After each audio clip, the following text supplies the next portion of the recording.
itu benar terjadi, maka Kevin bisa mengisi posisi bek tengah bagian kiri.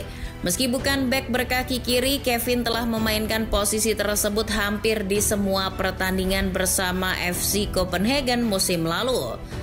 Selain mahir dalam bertahan, Kevin memiliki mobilitas yang tinggi. Dirinya bisa membawa nilai ofensif yang tinggi ke dalam tim. Jika PSSI berhasil mendapatkannya, maka Kevin akan menggeser posisi Justin Hubner. Jika ditanya mengapa, maka jawabannya adalah tentang manajemen emosi.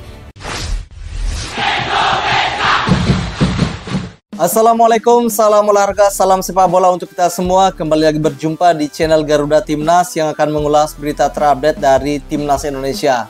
Oke, di video kali ini kita akan kembali membahas tentang Tim Nasional Indonesia yang akan segera melakukan ronde ketiga atau mengikuti ronde ketiga kualifikasi Piala Dunia zona Asia. Nah, seperti kita ketahui bersama bahwa Indonesia menepati grup C bersama tim-tim kuat langganan Piala Dunia, ada Jepang, Australia, dan Arab Saudi. Tentu pelatih Sinteyong akan memikirkan formasi apa yang akan digunakan nanti. Nah, di video kali ini saya akan mereaksi salah satu channel YouTube dari Starting Eleven yang judulnya pelatih Sinteyong harus gunakan formasi ini jika ingin berhasil di kualifikasi Piala Dunia zona ketiga, tepatnya melawan negara-negara kuat di Asia. Nah, seperti apakah isi dari video dari Starting Eleven? Kita langsung saja reaksi videonya. Beberapa hari lalu, Coach Justin mengeluarkan starting 11 terbaik. Nah, ini adalah Coach Justin ya, versinya untuk ronde seorang ketiga pengamat sepak bola Indonesia. Piala Dunia 2026. Namun, daftar pemain itu masih menggunakan nama-nama yang tersedia saja. Padahal PSSI sudah berjanji akan menambah beberapa pemain diaspora lagi untuk memperkuat tim. Kira-kira siapa yang akan jadi tambahan baru? Berikut adalah susunan 11 pemain terbaik Timnas Indonesia untuk ronde ketiga kualifikasi Piala Dunia 2026. Oke, kita lihat ya, 11 pemain Timnas Indonesia yang akan berjuang di ronde ketiga. Oke, bantu like, subscribe channel dari Starting Eleven agar kalian tidak ketinggalan dengan seputar Timnas Indonesia setiap harinya. Starting 11 menyarankan Sinteyong untuk menggunakan skema 3-4-3 dengan formasi 3-4-3 ya, yang seperti biasa dilakukan pelatih Sinteyong. Martin Paes. Secara postur dan jangkauan udara, penjaga gawang FC Dallas ini jadi pilihan terbaik untuk menghadapi negara-negara macam Australia dan Arab Saudi. Tokoh penting di bawah besar gawang. Paes sudah mengantongi WNI, kini tinggal masalah perpindahan federasi. Meski masih terkendala, PSSI optimis bisa memenangkan sidang perkara di Pengadilan Arbitrase Olahraga pada Juli nanti. Menurut Arya Sinulinga, PSSI sudah memperhitungkan berapa persen keberhasilannya. Paes tak akan semudah itu mengantongi status WNI jika dari awal sudah tak ada kemungkinan membela Timnas Indonesia. Oke, ada Rizky Ridho ya. Untuk formasi 3 bek, pilihan pertama jatuh pada Rizky Ridho. Mas-mas Jawa ini adalah bek tengah lokal terbaik yang dimiliki Indonesia. Secara postur, visi bermain, distribusi bola, pengambilan keputusan dan komunikasi, Ridho berada di level yang hampir setara dengan pemain keturunan. Mimin juga bingung kenapa Ridho tak kunjung berkarir di luar negeri. Ridho juga memiliki mental dan kedisiplinan yang bagus sebagai pemain belakang. Sejauh ini permainannya serapih gaya berpakaiannya. Nah, emang rapi ya pemain ini. Ridho mengalahkan nama besar seperti Jordi Amat yang sejauh ini belum stabil. Mantan pemain Swansea itu acap kali melakukan kesalahan yang merugikan tim. Nantinya Ridho akan mengisi bek tengah sebelah kanan. Oke, kita lihat lagi ya. Nah, ini Jay Insas, pemain yang berkarir di Eropa. Jadi leader di tengah adalah Jay Itzes. Kualitas bek Venezia ini tak diragukan lagi.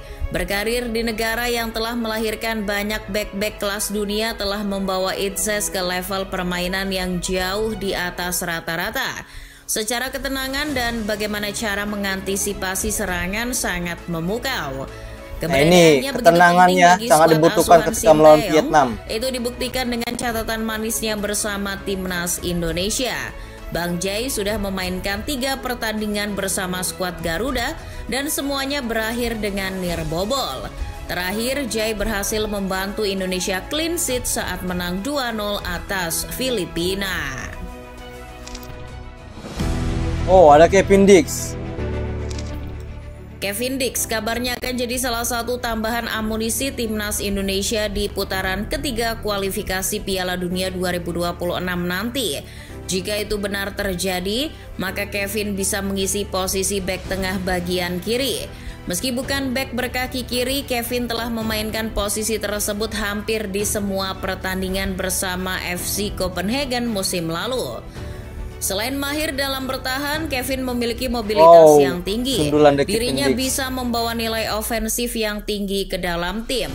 Jika PSSI berhasil mendapatkannya, maka Kevin akan menggeser posisi Justin Hubner. Jika ditanya mengapa, maka jawabannya adalah tentang manajemen emosi. Indonesia memang butuh bek-bek keras macam Hubner, tapi itu cukup beresiko mengingat ini level Piala Dunia. Ya, benar sekali ya. Oh, Kevin Perdom. Beberapa dari kalian pasti berharap bahwa nama Pratama Arhan yang akan muncul untuk mengisi posisi bek kiri. Tapi maaf, kali ini pilihan jatuh pada Calvin Verdong. Dirinya telah menunjukkan kemampuan saya juga lebih setuju ya jika Kevin Verdong ditempatkan di bek kiri. Meski baru bergabung, Verdong cepat menyesuaikan diri dengan tim. Pemain ini punya kecepatan ya. Megan itu langsung tampil impresif di laga melawan Filipina kemarin. Sosok yang kerap disamakan dengan Dani Carvajal dan Jordi Alba itu memiliki segala atribut penting sebagai bek kiri modern. Dirinya memiliki kecepatan, umpan, dan naluri menyerang yang bagus. Calvin bahkan sering muncul di kotak penalti saat Indonesia sedang menyusun serangan. Oh, ada Asnawi, sang kapten timnas Indonesia. Asnawi, Mangku Alam, dan Sandy Walsh sama-sama bagus. Mereka juga punya gaya bermain dan keunikan masing-masing. Jadi agak susah menentukan siapa yang layak masuk starting line up.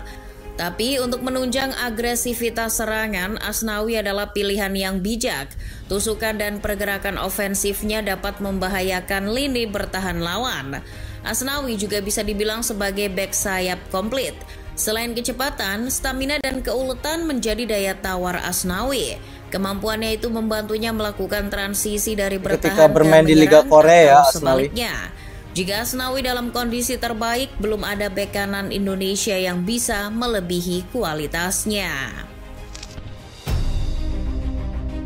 Ya, Natanjo berikutnya Natanjo. Setelah lini bertahan, kita akan membahas sektor tengah. Di sini kita akan memasang 2 gelandang. Pilihan pertama adalah Nathan Joaon. Sebetulnya posisi asli dari Nathan adalah bek kiri, tapi karena posisi tersebut sudah banyak opsi, maka Sinteyong lebih gemar memasangnya di lini tengah. Toh Nathan begitu baik dalam memerankan peran tersebut. Nantinya Nathan akan mengambil peran lebih bertahan di lini tengah. Daya juang dan mobilitas tinggi sangat membantu kedalaman saat menguasai bola. Kita bisa melihat bagaimana kerja kerasnya di Piala Asia U23 kemarin, sampai nyangkut pula di jaring gawang. Selain itu, Nathan bisa diandalkan untuk mengeksekusi bola mati jarak pendek. Oh, akan diduetkan dengan Tom Haye, sang profesor. Yang akan menjadi partner Nathan di lini tengah sudah pasti Profesor Tom Jan Marinus Haye. Sebetulnya, baik Nathan maupun Haye sama-sama pemain kreatif, tapi Haye lebih jenius. Dirinya bisa bermain sebagai deep lying playmaker atau gelandang pengatur serangan yang bermain jauh lebih ke dalam daripada playmaker pada umumnya. Jika Nathan lebih bertahan, maka Haye akan memainkan peran lebih menyerang. Haye lah yang akan mengatur arah serangan timnas Indonesia.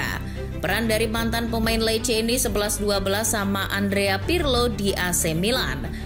Jarang lari, tapi sekalinya pegang bola langsung menciptakan peluang yang mengancam pertahanan lawan. Oh, ada Witan Sulaiman.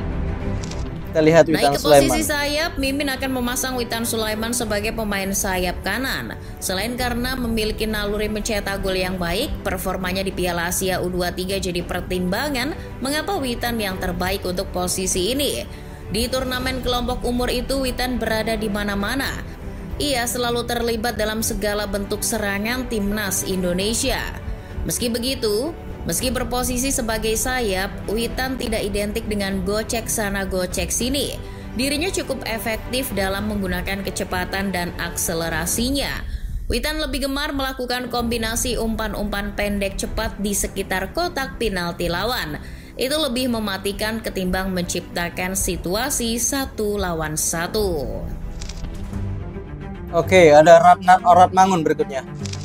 Jika Witan di kanan, maka Ragnar Oratmangun akan mengisi posisi sayap kiri. Sedikit berbeda dengan Witan, Ragnar adalah definisi pemain sayap sesungguhnya. Dengan kelincahan kakinya, ini ketika melawan Vietnam ya, berhasil membongkar lini membobol gawang Vietnam. Dengan gaya bermain seperti ini, Ragnar bisa merusak bentuk pertahanan lawan.